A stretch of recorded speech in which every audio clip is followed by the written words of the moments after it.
Everyone in the city knew that crossing Lorenzo Simon was a death sentence.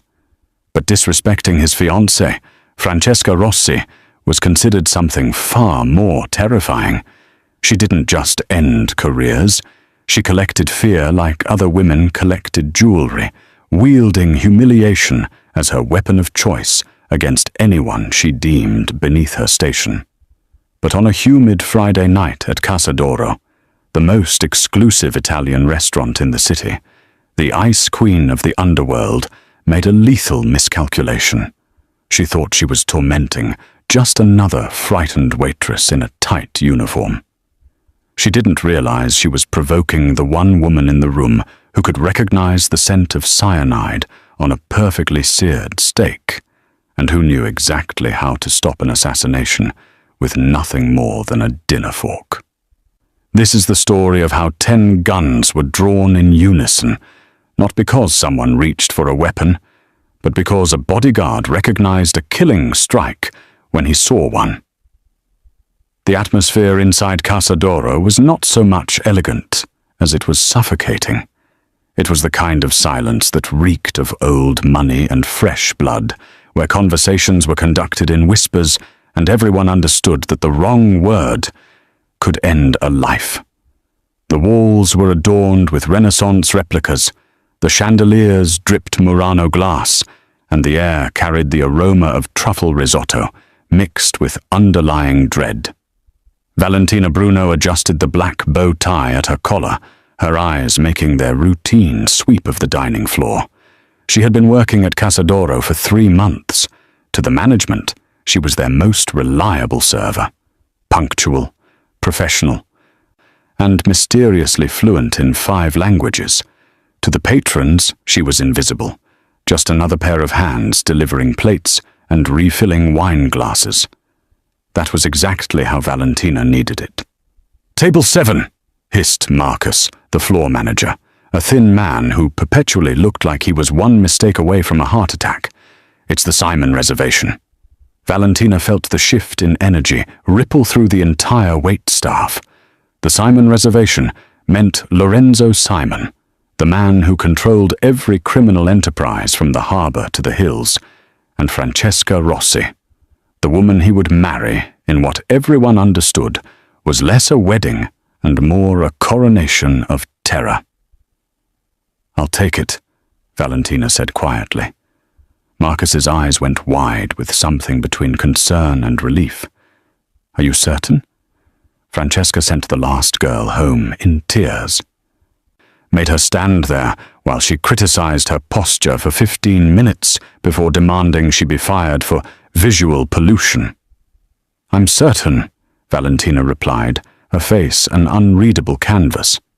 "I've handled difficult tables before." She moved toward table 7, the corner booth that was simultaneously the most private and most visible position in the restaurant, the location where power wanted to be seen but not heard. The entourage arrived like a storm front, 6 men in tailored suits that couldn't quite conceal the weapons beneath, moving in practiced formation. Lorenzo Simon took his seat first. He was all controlled violence and calculated stillness, a man who wore a 3-piece suit like armor and surveyed the room the way generals surveyed battlefields. He didn't reach for the menu. His attention stayed on the entrance, on the angles, on potential threats. Then Francesca Rossi glided in beside him. She was breathtaking in the way that venomous things often are. Porcelain skin, raven hair swept into an immaculate chignon, and lips painted the precise shade of arterial blood. She wore a crimson dress that probably cost more than Valentina's entire year of rent, and she moved through space as if the world existed solely to frame her beauty. Her designer clutch hit the white tablecloth with deliberate force, causing the silverware to shiver. "This temperature is unbearable," Francesca announced, her voice pitched to carry just far enough to make neighboring tables uncomfortable.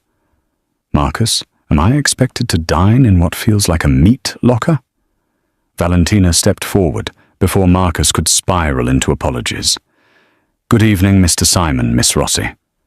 Welcome to Casa. The temperature is set to our standard climate for optimal food preservation, but I would be happy to request an adjustment to your personal comfort.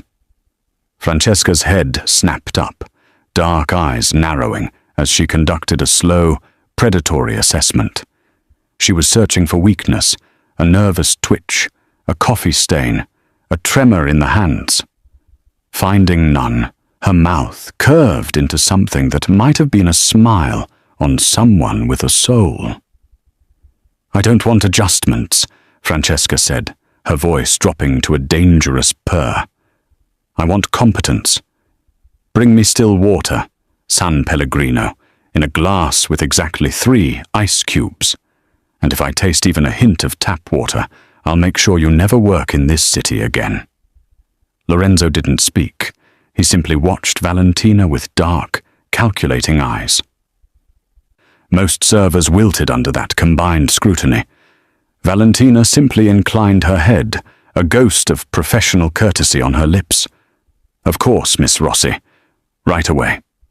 As Valentina turned toward the bar, she heard Francesca's crystalline laugh pierce the careful quiet. "Where do they find these people, Lorenzo? She has the dead eyes of a department store mannequin." Valentina's expression didn't change, but her mind was already working several moves ahead. She knew who Francesca Rossi claimed to be, the daughter of the Rossi wine empire, educated in Switzerland, a woman of impeccable breeding who had somehow captured the city's most dangerous man. But Valentina also knew what others didn't. She had a gift for details, for the small inconsistencies that money couldn't quite erase. The faint scar on Francesca's right hand that matched a specific combat training injury, the way she held her fork with her left hand, despite claiming to be right-dominant in every society photo, the micro-expression that flickered across her face whenever Lorenzo mentioned his business rivals. Not concern, but calculation.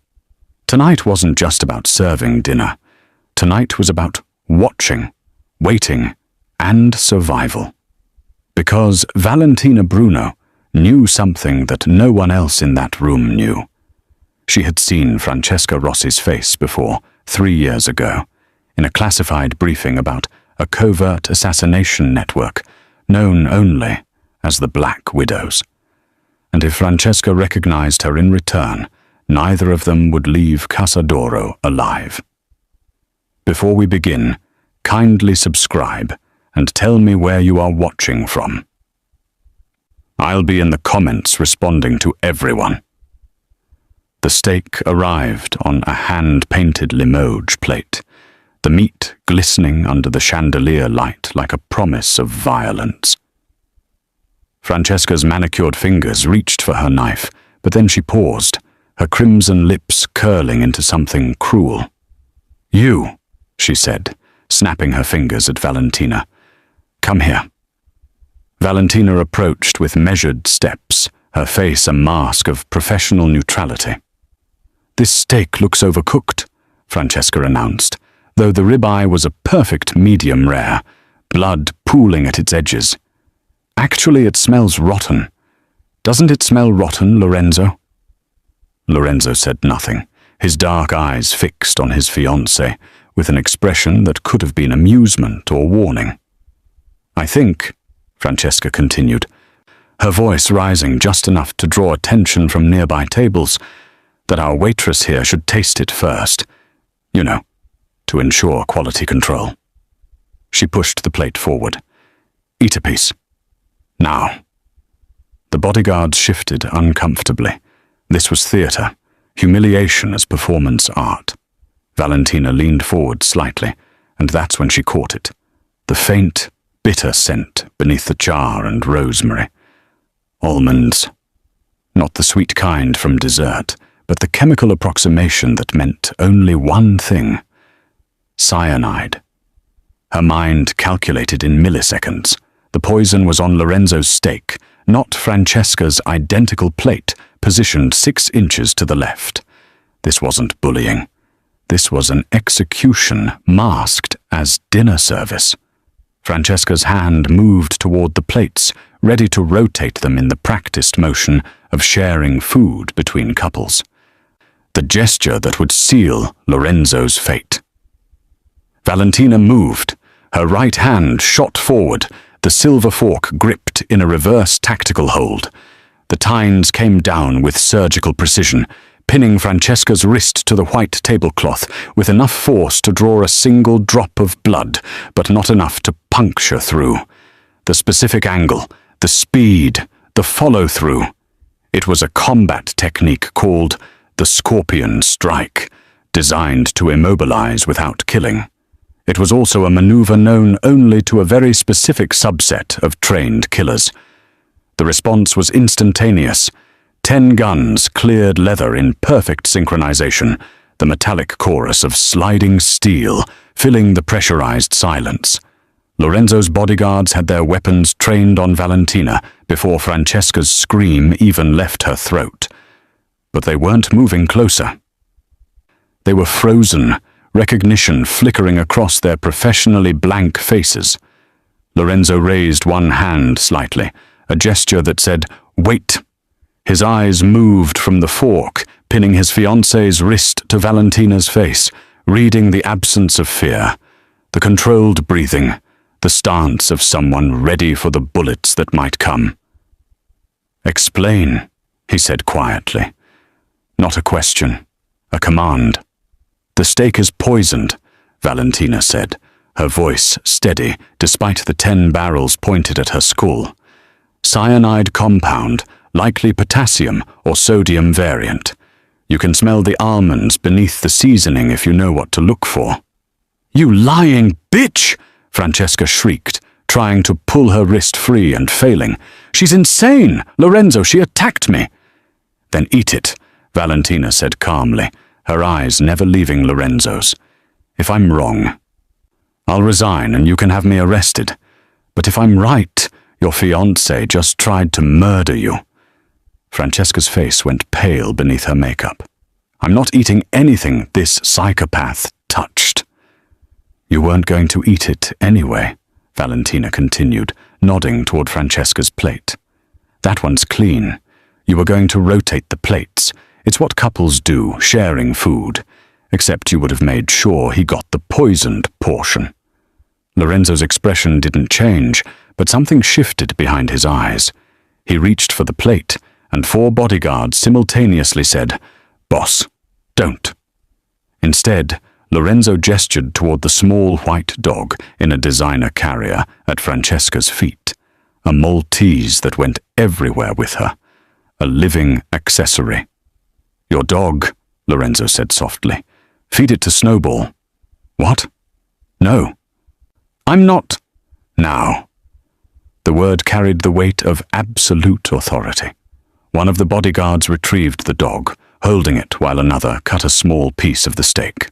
The Maltese, bred for decorative purposes and fed organic treats, eagerly consumed the meat. For 15 seconds, nothing happened. Then the dog began to seize, its small body convulsing as foam gathered at its mouth. It was dead before it hit the floor. Francesca lunged, but Valentina's fork held firm. Lorenzo stood slowly, his face carved from ice. "Take her to the wine cellar," he said. Then his eyes found Valentina's. "You, stay." The guns finally lowered. Francesca's screams echoed through Casa as 2 bodyguards hauled her toward the kitchen, her designer heels scraping against the marble floor. "You're dead! Do you hear me? You're fucking dead, Lorenzo! She's lying! This is a setup! I'll destroy you, you little—" The heavy door to the wine cellar slammed shut, muffling her threats into distant, impotent noise. The restaurant had erupted into chaos the moment the dog hit the floor. Patrons fled without paying, leaving half-eaten meals and designer coats draped over chairs. Marcus was somewhere in the back, probably hyperventilating into a paper bag. Within 3 minutes, Casa was empty, except for Lorenzo's men, who positioned themselves at every exit with the efficiency of a military operation. Lorenzo hadn't moved from his seat. He simply gestured to the chair across from him, the one Francesca had occupied minutes before. Sit. Valentina's hand still gripped the fork, now stained with a single drop of blood. She released it carefully, letting it clatter onto the plate, and lowered herself into the chair. Her heart was pounding, but years of training kept her breathing steady, her expression neutral. Lorenzo poured 2 glasses of wine from the bottle that had already been opened and tested. He slid one toward her. Drink, you've earned it. She didn't touch the glass.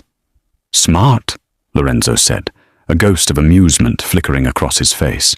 He took a sip from his own glass, then switched them, drinking from hers.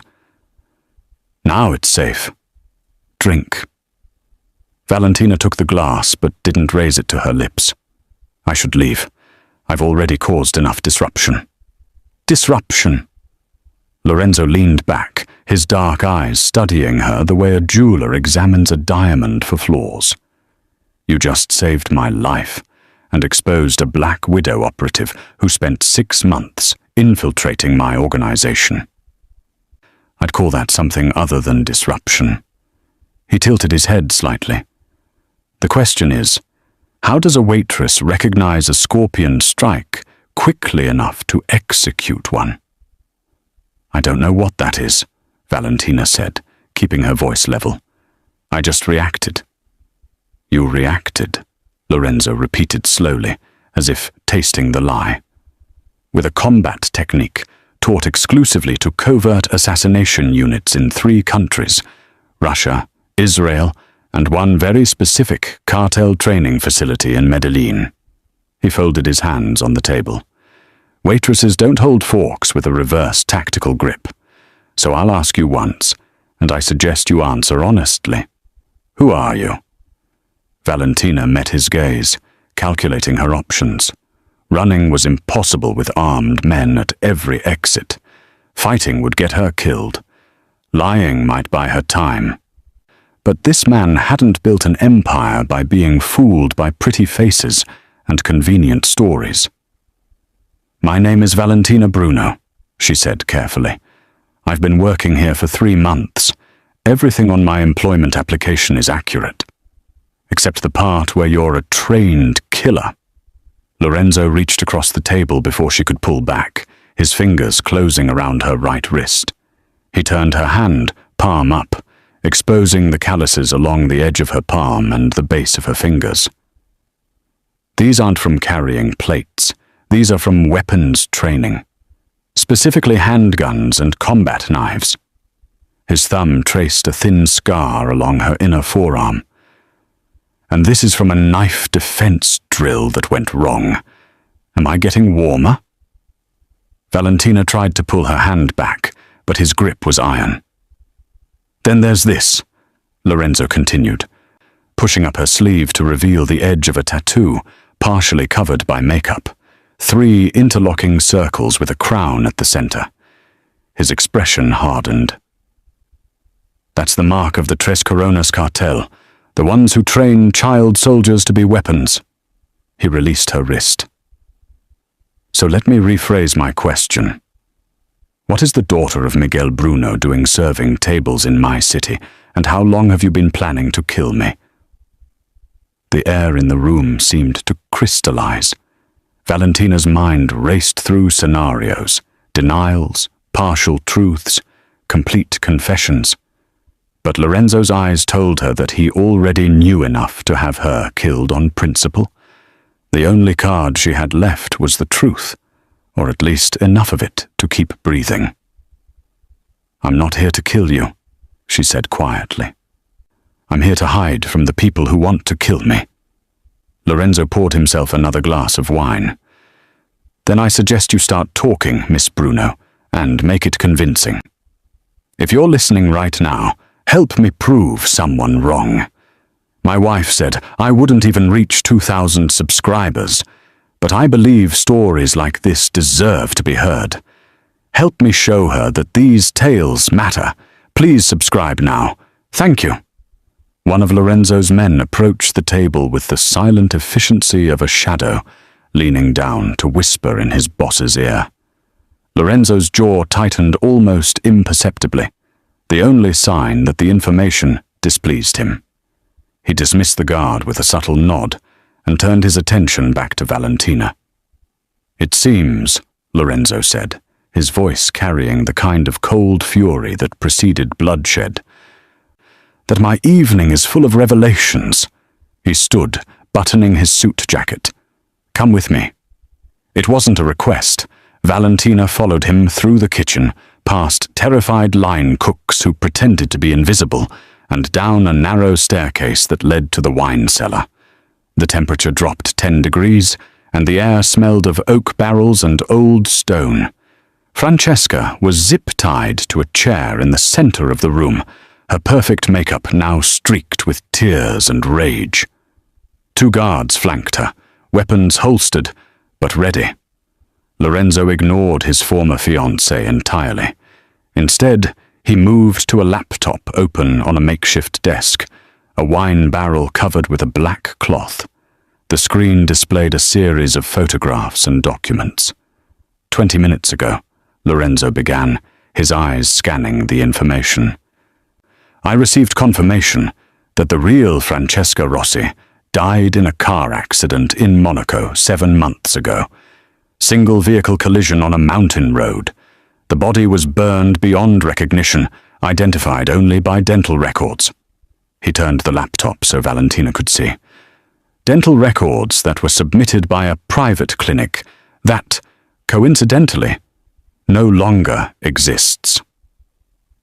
The photograph showed a beautiful woman with dark hair and the same general features as the woman tied to the chair, but the eyes were different. Softer, less predatory.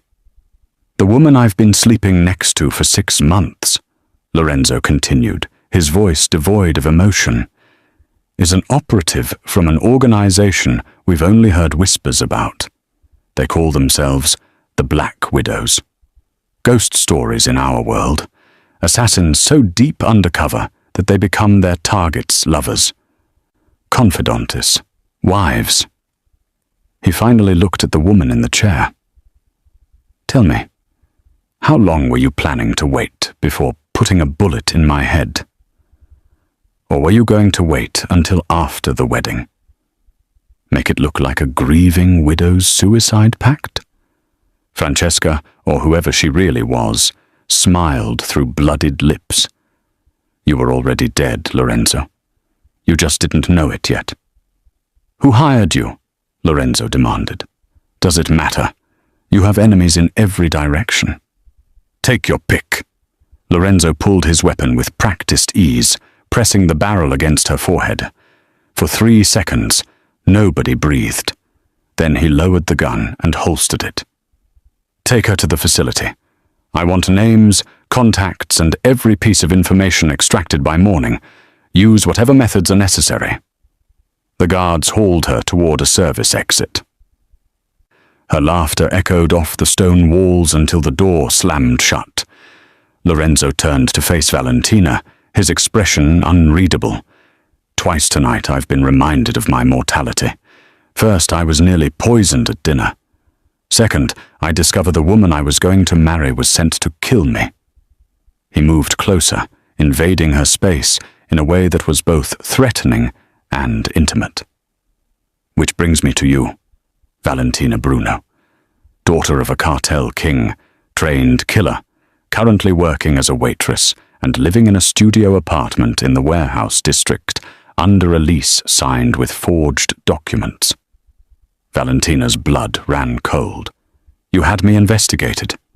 The moment you pinned that fork through her wrist, I had my people pull everything on you. It took them 17 minutes. He circled her slowly, a predator assessing prey. "Your father is dead. Killed by his own lieutenants 3 years ago.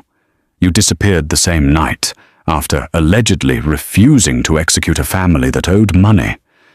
Very noble, also very stupid, considering those same lieutenants have had a bounty on your head ever since." "I don't want trouble," Valentina said quietly. "I just want to be left alone." "You stopped being alone the moment you saved my life. Lorenzo stopped in front of her, close enough that she could smell his cologne mixed with gunpowder residue. "I have a problem, Valentina. Someone wants me dead badly enough to plant a trained operative in my bed for 6 months. That level of patience, that kind of resource investment, means there are more coming, and clearly I can't trust my own instincts anymore." He extended his hand, palm up, a gesture that was somehow more dangerous than pointing a gun. "So here's my offer. You work for me. You become my eyes, my early warning system. You identify threats before they get close enough to poison my food or share my pillow. In exchange, I protect you from your past.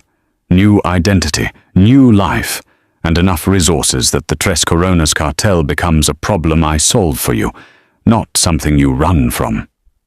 Valentina stared at his outstretched hand. "And if I refuse?" Lorenzo's smile was cold. "Then you walk out that door, and I give you a 10-minute head start before I sell your location to the highest bidder. Self-preservation, you understand."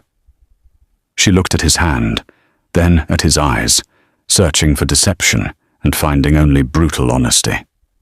Valentina reached out and shook his hand. "I want it in writing." "Already being drafted," Lorenzo replied. "Welcome to the family, Miss Bruno." The drive to Lorenzo's estate took 40 minutes through increasingly isolated roads, the city lights fading into darkness, punctuated only by the occasional street lamp. Valentina sat in the back of the armored SUV, separated from Lorenzo by 12 inches of leather seat that felt like a chasm. 3 additional vehicles formed a convoy around them, headlights cutting through the night like searchlights hunting for threats. The estate revealed itself gradually. First the perimeter wall, 15 feet of stone and iron that looked medieval, but hummed with modern sensors. Then the gate that required 3 separate authentication protocols. And finally the main house, a sprawling Mediterranean villa that managed to look both beautiful and fortified. "Home," Lorenzo said simply, as if the armed guards patrolling the grounds were landscaping features. Inside, the house was a study in controlled opulence. Marble floors, art that was probably worth more than small countries, and floor-to-ceiling windows that, Valentina noted immediately, were bulletproof and tinted against laser microphones. Every luxury had a defensive purpose. "Your room is upstairs, 3rd door on the left," Lorenzo said, shrugging out of his jacket. Underneath, she could see the shoulder holster he'd worn all evening. "You'll find clothes in your size, toiletries, everything you need. My head of security will brief you on the systems in the morning."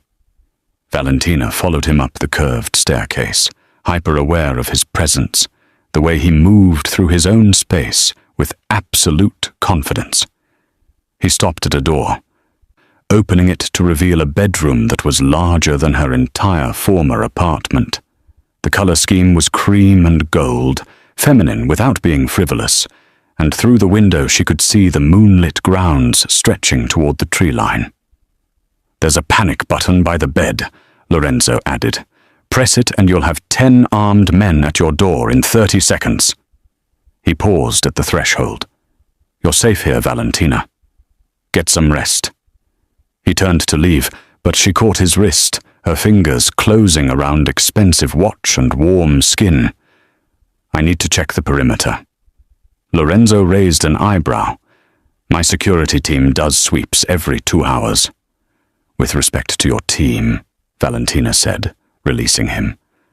"Someone got close enough to your inner circle to sleep in your bed for 6 months. I'd like to verify the defenses myself." Something flickered in his eyes. Respect, maybe, or intrigue. "Give me 5 minutes to change. I'll take you myself." When he returned, Valentina had already stripped out of her waitress uniform and into clothes she'd found in the closet. Black tactical pants that fit perfectly, a dark grey shirt, and boots that were broken in just enough to be comfortable. She'd pulled her hair into a severe ponytail and scrubbed off the minimal makeup she'd worn for work. Lorenzo stopped in the doorway, and for the first time that evening, his carefully controlled expression slipped. He'd changed into dark jeans and a black Henley that did nothing to hide the lean muscle underneath, but his focus was entirely on her. This wasn't the invisible waitress or the woman in the wine cellar negotiating for her life. This was the weapon her father had forged, all sharp edges and coiled violence. "Better," he said quietly, though it wasn't clear if he was talking about the clothes or something else entirely. They walked the grounds in silence at first, Valentina's eyes cataloguing every shadow, every angle, every potential breach point. She noted the camera blind spots, only 2, both intentional kill zones. The guard rotations were staggered, but predictable. The dogs were Dobermans, well-trained but food-motivated, a potential weakness. "You're finding flaws," Lorenzo observed, walking close enough that their shoulders occasionally brushed. "I'm finding opportunities," Valentina corrected. "Everything can be exploited if someone is patient enough." "And are you patient enough?" The question hung in the air between them, weighted with implications that had nothing to do with security. Valentina stopped walking, turning to face him. The moonlight cast his features in sharp relief, all angles and shadows. She could feel the pull of him, the magnetic field that dangerous men generated, the promise of protection and destruction in equal measure. "I can't stay here," she said suddenly, the words escaping before she could stop them. I'm not built for safe houses and protection details. I survive by moving, by staying invisible." "You were invisible for 3 years," Lorenzo countered, stepping closer. "How did that work out? You're still looking over your shoulder, still one recognition away from a bullet." His hand came up, fingers ghosting along her jawline. "Or you could stop running and start fighting from a position of strength." Every instinct Valentina had screamed at her to pull away, to run, to disappear into the night the way she'd done 100 times before. But a different voice, quieter but insistent, whispered that she was tired. Tired of hiding. Tired of being alone. Tired of being nothing but a ghost haunting the margins of her own life. "I don't know how to do this," she admitted. Lorenzo's thumb traced her lower lip. "Then learn." The air between them crackled with electricity, and Valentina realized with sudden clarity that the most dangerous thing in this estate wasn't the armed guards, or the security systems, or even the enemies plotting beyond the walls. It was the man standing inches away, offering her everything she'd convinced herself she could never have. The attack came 3 days later, on a Tuesday morning that had started unremarkably with coffee and intelligence briefings. Lorenzo had a meeting with his accountants in the financial district, routine business that required his physical presence for signatures that couldn't be digitized. Valentina had argued against the trip, citing the exposed route and predictable timing, but Lorenzo had overruled her. "We can't let them turn us into prisoners," he'd said, straightening his tie in the mirror. "Fear is a currency I refuse to spend."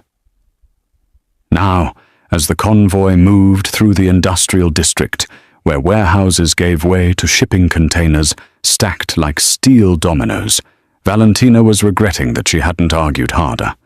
She sat in the back seat beside Lorenzo, her eyes constantly scanning the environment. The lead vehicle was 50 yards ahead, the follow car matching their distance behind. Standard protective formation, textbook execution, which was exactly what made her nervous. Predictability was death. The explosion came from beneath the lead vehicle, a shaped charge that lifted the SUV 3 feet into the air before it crashed down in a twisted wreck of metal and flame. Their driver slammed the brakes, training overriding instinct, which was exactly what the ambush had anticipated. Gunfire erupted from the shipping containers on both sides, a coordinated crossfire that shredded the follow vehicle's tires and sent it careening into a concrete barrier. Armor-piercing rounds sparked off their own SUV's reinforced body, spiderwebbing the bulletproof windows. "Get down!" the driver shouted, reaching for his weapon. Valentina was already moving. She lunged forward between the seats, grabbed the driver by his tactical vest, and physically hauled him into the back beside Lorenzo. "I'm driving!" "What the—" She didn't wait for permission. Sliding into the driver's seat, she slammed the vehicle into reverse, the engine roaring as she accelerated backward at 60 miles per hour. The shooters adjusted their aim, but they'd positioned themselves for a static target, not a vehicle moving in retreat at highway speeds. "Seat belts!" Valentina snapped, her eyes flicking between the rearview mirror and the side mirrors, processing angles and obstacles with the calculating precision of a machine. A panel van screeched out from behind a container, trying to block their escape route. Valentina spun the wheel hard, executing a reverse J-turn that pivoted them 180 degrees. The tires screamed, physics and momentum fighting each other, until she punched the accelerator and rocketed forward, clipping the van's front quarter panel and sending it spinning. "Left side!" Lorenzo called out, and she saw the motorcycle emerging from cover, the rider raising an automatic weapon. Valentina jerked the wheel right, then immediately left, the SUV's weight and momentum turning it into a 3-ton weapon. The motorcycle tried to compensate, but misjudged the timing. The SUV's armored bumper caught the bike's rear wheel, sending rider and machine tumbling across the asphalt in a spray of sparks and screaming metal. More gunfire peppered their vehicle, and Valentina heard the distinct sound of a round penetrating the armor, a lucky shot or a higher caliber weapon. Lorenzo grunted, a sound that made her blood freeze. "I'm fine," he said immediately, pressure in his voice. "Keep driving." She pushed the SUV to its limits, weaving through the industrial maze with the kind of aggressive precision that only came from training in places where mistakes meant death. Behind them, the sounds of pursuit faded as they put distance between themselves and the kill zone. Valentina didn't slow down until they'd reached the financial district, where witnesses and cameras made further attacks unlikely. She pulled into the underground garage of a building Lorenzo owned, the heavy security gate closing behind them like a steel curtain. Only then did she turn to assess the damage. Lorenzo was pressed against the door, his left hand clamped over his right shoulder, where blood seeped between his fingers. His face was pale but composed, though sweat beaded at his temples. "You're shot," Valentina said, already moving into the back seat, her hands gentle but efficient as she pulled his jacket aside. "Grazed," Lorenzo corrected, though the amount of blood suggested otherwise. "Feels like it caught the muscle." The driver was already on his phone, calling for their medical team, but Valentina wasn't waiting. She stripped off her own shirt, revealing a black sports bra and the extensive scarring across her ribs that told stories she'd never shared. She used the fabric as a compress, applying direct pressure to the wound. Lorenzo hissed through his teeth but didn't pull away. His eyes were on her face, studying her with an intensity that had nothing to do with pain. "Where did you learn to drive like that?" he asked. His voice strained but curious. "Medellin," Valentina said simply, checking the wound's depth. The bullet had carved a furrow through the meat of his shoulder, but hadn't hit bone or major vessels. Painful, but survivable. "They taught us that cars were weapons before they taught us to shoot." "Remind me to give you a raise," Lorenzo said, then laughed, which made him wince. "Jesus, that hurts." "Don't talk," Valentina ordered, her fingers steady, despite the adrenaline still coursing through her system. "And don't you dare pass out on me." His hand came up, covering hers where it pressed against his shoulder, blood making their skin slick. "Wouldn't dream of it." The interrogation of the captured assassin from the convoy attack had yielded exactly one useful piece of information before he'd bitten down on the cyanide capsule embedded in his molar. A name. Konstantin Volkov. A fixer who operated in the shadows between legitimate business and the underworld, the kind of man who could arrange anything from forged passports to contract killings, provided the price was right. Valentina sat in Lorenzo's study, her laptop open, navigating through encrypted chat rooms and dark web forums that most people didn't know existed. Her fingers flew across the keyboard with the practiced efficiency of someone who'd spent years operating in digital shadows. Lorenzo stood behind her, his right arm in a sling, watching the screen over her shoulder. The proximity was distracting, his body heat radiating against her back, but she forced herself to focus. "There," she said, highlighting a thread. Volkov uses a courier service that operates out of the Port District. They move packages for people who don't want questions asked. She pulled up shipping manifests, cross-referencing dates and container numbers. 3 days ago, someone paid for expedited transport to an abandoned shipyard on the east side. Former smuggling operation that got shut down 2 years ago.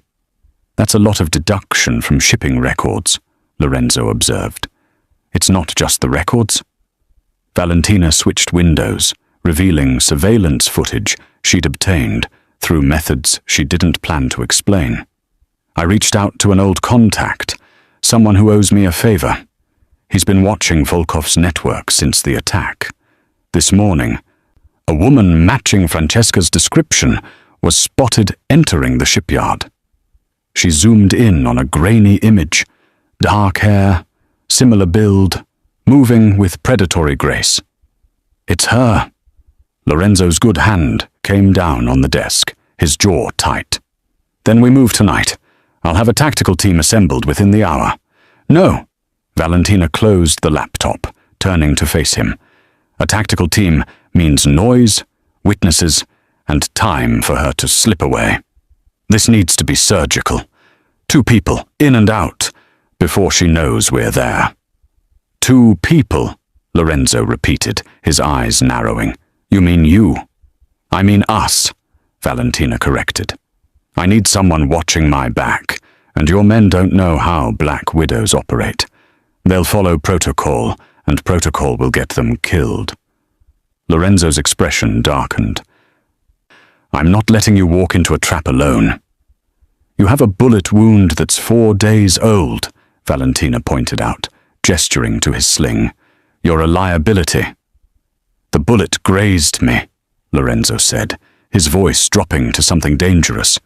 "And I've fought with worse. You're not going without me, Valentina. That's not negotiable." They stared at each other. 2 immovable forces locked in a silent battle of wills. Finally, Valentina stood, closing the distance between them until they were inches apart.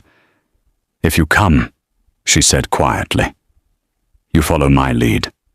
No ego, no heroics, no making decisions based on emotion. Francesca got into your head once already.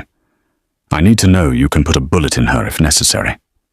Lorenzo's hand came up, cupping her face with surprising gentleness. "I stopped feeling anything for her the moment that dog started seizing. What I feel now is practical. She's a threat that needs to be eliminated, and I want to be there when it happens." Valentina searched his eyes for hesitation or doubt and found only cold certainty. She nodded once. "We leave at midnight. The shipyard is industrial, lots of cover but also lots of exposure. We'll need suppressed weapons, night vision, and a clean exit strategy." "Already thinking 3 moves ahead," Lorenzo said, something like admiration in his voice. "My kind of woman." The words hung in the air between them, weighted with implications neither was ready to address. Valentina stepped back, breaking the moment. "Get some rest," she said, "and have your doctor clear you for the operation." "I'm not dragging your unconscious body out of a firefight," Lorenzo caught her wrist as she turned to leave, pulling her back with enough force that she collided with his chest. His good arm wrapped around her waist, holding her against him, and for a moment they simply breathed the same air. "I know you're used to working alone," he said against her hair. "But you're not alone anymore.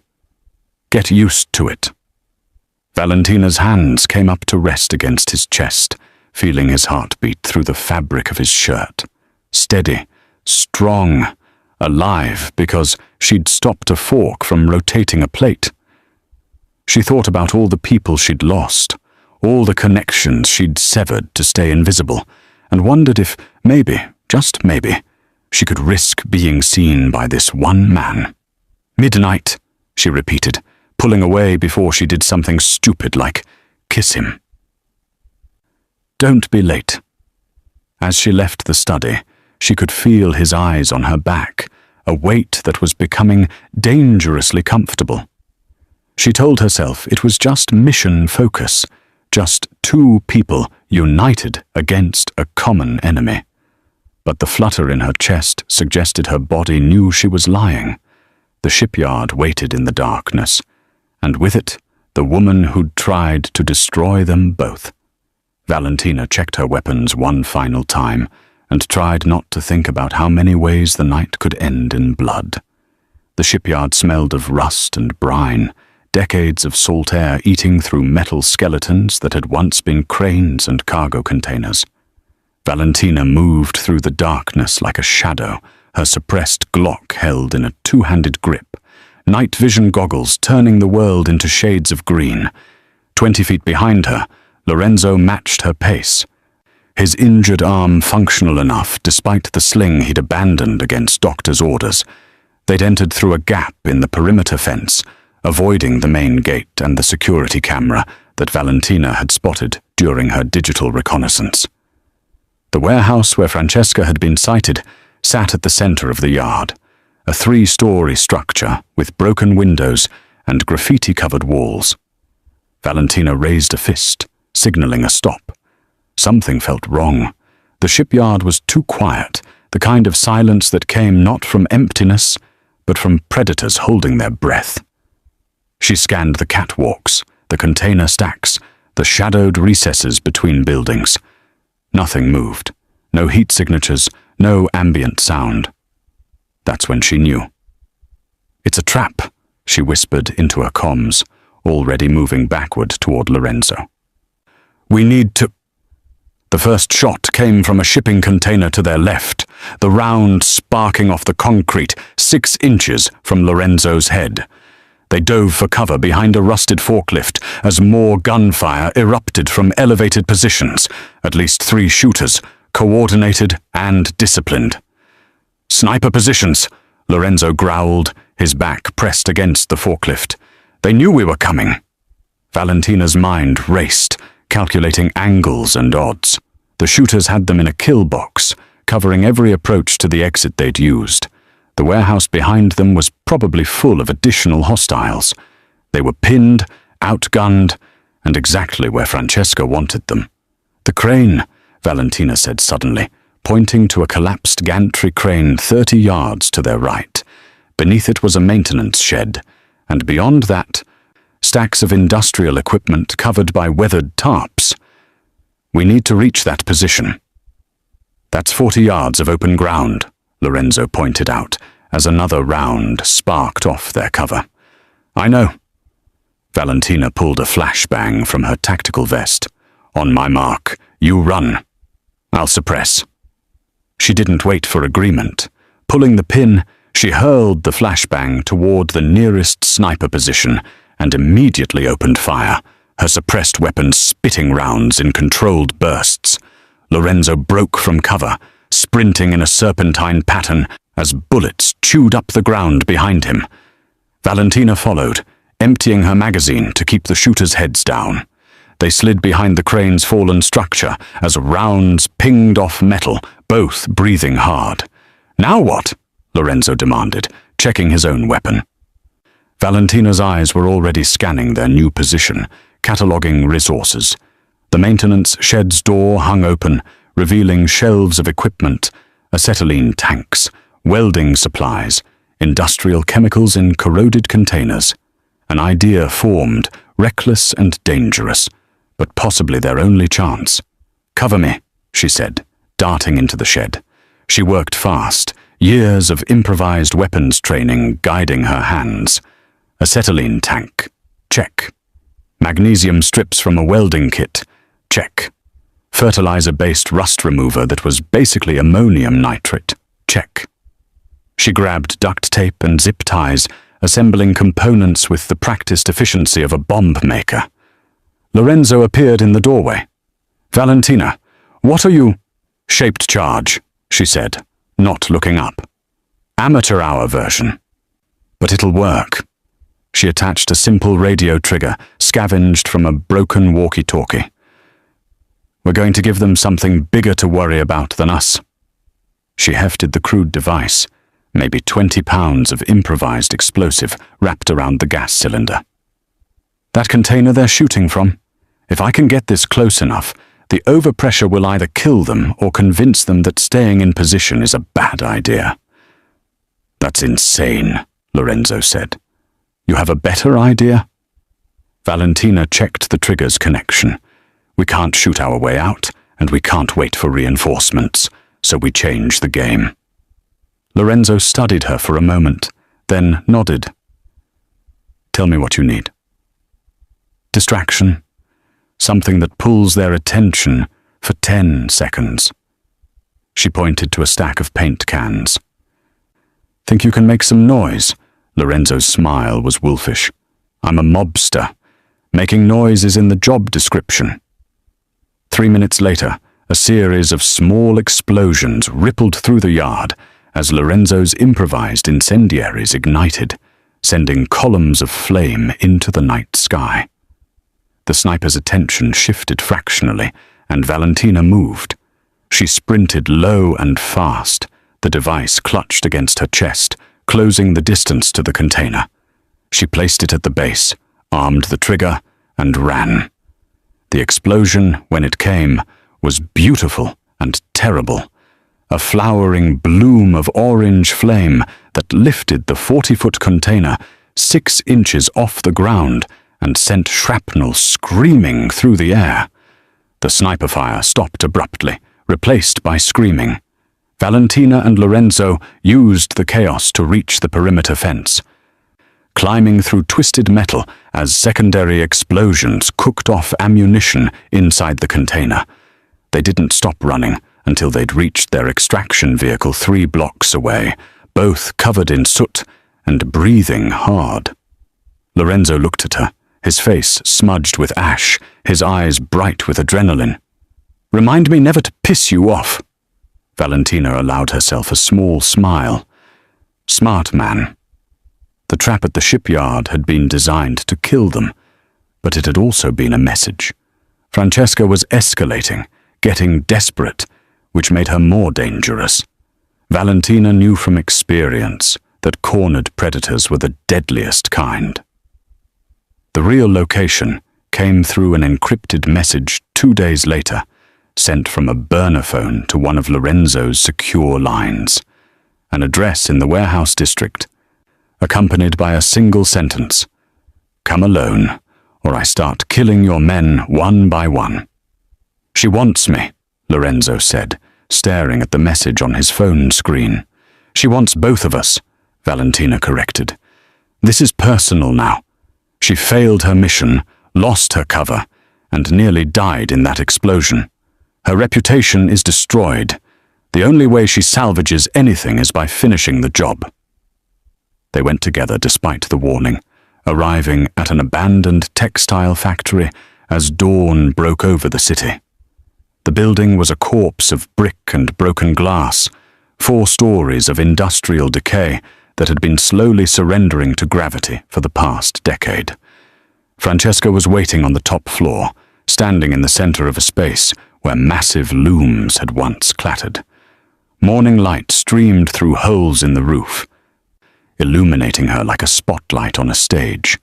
She'd abandoned her designer wardrobe for black tactical gear, her hair pulled back in a severe ponytail that revealed the predator she'd always been beneath the socialite's mask. "I was beginning to think you wouldn't come," Francesca said, her voice echoing in the empty space. She held no weapon Valentina could see, which made her more dangerous, not less. "Or that you'd bring an army. But no, just you two. How romantic." Lorenzo started forward, but Valentina caught his arm. She could read the setup, the clear circle of space around Francesca, the lack of cover, the sight lines from hidden positions. This was an arena, and Francesca wanted an audience. "How many shooters do you have positioned?" Valentina asked calmly. Francesca smiled. "None. This isn't an execution, Valentina. It's a reckoning. You and me, no weapons, no backup. When I kill you, I want Lorenzo to watch. I want him to see that the woman who saved his life was just another killer playing dress-up." "And if I win?" Valentina asked, already removing her weapon and setting it aside. "Then I suppose my employers will send someone else." Francesca shrugged. "But you won't win.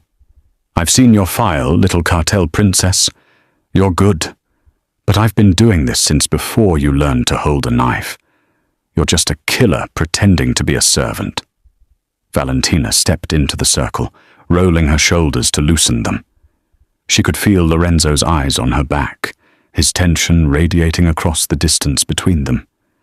She thought about who she'd been, the weapon her father forged, the girl who'd learned to kill before she'd learned to love.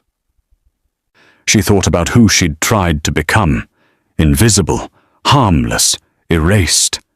And then she thought about who she was now, standing between a monster and the man she'd started to care for, despite every survival instinct screaming at her to run. "You're wrong," Valentina said quietly. "I was a killer pretending to be invisible. Now I serve justice." Francesca laughed, a sharp sound like breaking glass. "Justice?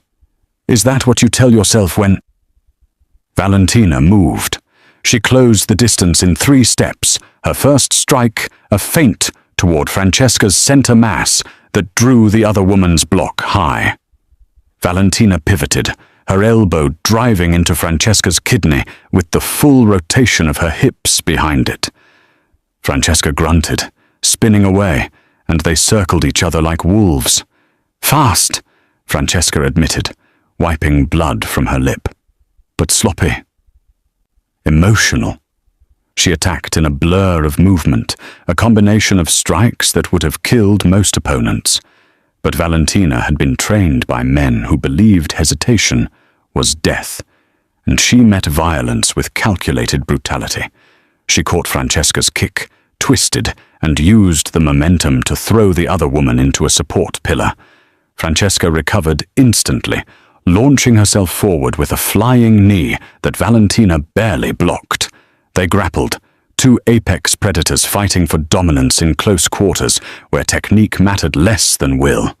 Francesca was strong, skilled, and utterly ruthless, but Valentina had something the Black Widow didn't. She had a reason to survive that went beyond completing a contract. Valentina broke the grapple with a headbutt that would have shattered a normal person's nose, then swept Francesca's legs.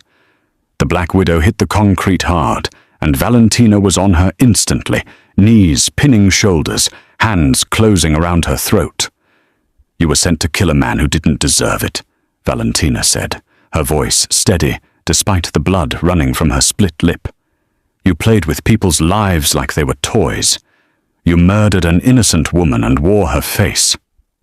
Francesca struggled, her face turning red, but Valentina's grip was iron. "I'm not pretending to be anything," Valentina continued. "I know exactly what I am. And right now, I'm the thing standing between you and him." She applied pressure until Francesca's eyes rolled back and her body went limp, unconscious, not dead, though the urge to finish it burned in Valentina's chest. She stood, breathing hard, and turned to Lorenzo. "Call your cleanup crew and find out who hired her. This doesn't end until we cut off the head." Lorenzo crossed the distance between them, his hands framing her face, checking her injuries with gentle fingers. "You could have killed her." "I know," Valentina said, "but I'm trying to be better than what I was." He kissed her then, fierce and claiming, tasting like blood and promises. When they broke apart, Francesca was being zip-tied by Lorenzo's men who'd been waiting outside. "Justice," Valentina had said. Maybe she could learn to believe it. The interrogation of Francesca took 72 hours and yielded the names of 3 rival families, 2 corrupt politicians, and 1 international crime syndicate that had pooled resources to eliminate Lorenzo Simone. Within a week, Lorenzo's retaliation was swift and absolute. The kind of message that echoed through the underworld like a gunshot in a cathedral. Cross him, and the consequences would be biblical. Valentina watched it unfold from the estate, coordinating intelligence and identifying targets with the cold efficiency of someone who understood that mercy in their world was just another word for weakness. But as Lorenzo's empire stabilized and the threat level decreased from critical to merely dangerous, she felt the familiar itch returning, the urge to disappear. She packed her bag on a Thursday morning while Lorenzo was in the city handling the legal aftermath, payoffs and paperwork that would ensure no investigations reached too close to the truth. She moved through the bedroom that had become hers, taking only what she'd brought, leaving behind the expensive clothes and the life she'd briefly imagined might be possible. Her hand was on the doorknob when Lorenzo's voice stopped her. "Going somewhere?" She turned to find him leaning against the doorframe, still in his suit from the morning meetings, his expression unreadable. The sling was gone, his shoulder healed enough for full mobility, and he looked every inch the dangerous man who'd just dismantled a conspiracy through strategic violence and political maneuvering. "My debt is paid," Valentina said quietly. "You're safe now. The threat is neutralized. Our agreement was protection in exchange for service, and I've fulfilled my end." Lorenzo pushed off the doorframe, moving into the room with predatory grace. "Our agreement was that you work for me. I don't recall putting an expiration date on that contract." "Lorenzo, you're running again," he interrupted, closing the distance between them. "That's what you do when things get complicated, when people get too close. You disappear and convince yourself it's survival." Valentina's jaw tightened. "It is survival. People around me die, Lorenzo. Everyone I've ever cared about ends up dead or worse. I won't do that to you." "You already saved my life twice," Lorenzo countered. "You've bled for me, killed for me, stood between me and an assassin when you could have just walked away. So forgive me if I don't buy the martyr routine." He reached into his jacket pocket and pulled out a folded document, extending it toward her. "I had my lawyers draw this up. A new contract, if you will. Legal, binding, and significantly more comprehensive than our previous arrangement." Valentina took it, unfolding the pages with cautious fingers. Her eyes scanned the text, widening as she read. It wasn't an employment contract. It was a partnership agreement, full legal authority over half his legitimate businesses, her name on deeds and bank accounts, protections and provisions that went far beyond employee benefits. At the bottom, in a separate clause, were the words, "with option for permanent personal merger, pending mutual agreement." "Marriage," she said, her voice barely above a whisper. "You're asking me to marry you with a legal document?" "I'm a pragmatist," Lorenzo said, something almost vulnerable flickering in his dark eyes. "And I know you well enough to understand that pretty words and romantic gestures would just make you bolt faster. So I'm offering you what I know you understand: power, protection, partnership. an equal stake in everything I've built." He stepped closer, his hands coming up to frame her face. "You said you serve justice now. Serve it with me. Stop running from the life you deserve, because you're afraid of being happy." Valentina's hands trembled slightly, the document crinkling. "What if I'm not good at this? At being someone's partner, at staying in one place?" "Then we'll figure it out together," Lorenzo said simply. "That's what partners do." She looked at him, really looked at him, and saw not the mob boss or the dangerous man, but someone who'd seen every dark corner of her soul and chosen to stand beside her anyway. Someone who offered her not redemption, but acceptance. "I'll need a lawyer to review this," she said. A small smile tugging at her lips. Lorenzo's answering grin was triumphant. "I'd expect nothing less." 2 weeks later, they sat at table 7 in Casa. The restaurant had reopened with enhanced security, and a new manager, after Marcus had retired to Florida, with a generous severance package. Valentina wore a black dress that probably cost more than 3 months of her former waitress salary, her hair loose around her shoulders, a diamond on her left hand that caught the light from the Murano chandelier. Lorenzo raised his wine glass across the table. "To new beginnings." Valentina touched her glass to his, the crystal singing. Around them, the restaurant hummed with the conversations of people who didn't know that the elegant couple in the corner booth had recently dismantled an international assassination plot with bullets and improvised explosives. A young waitress approached nervously, clearly new, and stumbled over her introduction. Valentina caught her eye and smiled, a genuine expression that transformed her face from beautiful to radiant. "Take your time," Valentina said kindly. "We're not in a hurry." The girl relaxed visibly and took their order with growing confidence. After she left, Lorenzo reached across the table, lacing his fingers through Valentina's. "How does it feel?" he asked. "Being on this side of the table?" Valentina looked around the restaurant, at the life she'd fought to protect, and the future she'd stopped running from. She thought about the fork that had changed everything, the violence that had revealed her truth, and the man who'd offered her not escape, but home. "Like I finally stopped pretending," she said. Lorenzo lifted her hand to his lips, pressing a kiss to her knuckles, to the calluses that told stories of survival, and the ring that promised tomorrow. "Good," he said, "because I have plans for us, partner, and they're going to require both of our particular skill sets." Valentina's smile turned dangerous, the weapon and the woman finding perfect balance. "I'm listening." Outside Casa, the city continued its endless dance of light and shadow, but inside, at table 7, 2 people who'd learned to survive alone discovered something infinitely more powerful. They'd learned to survive together.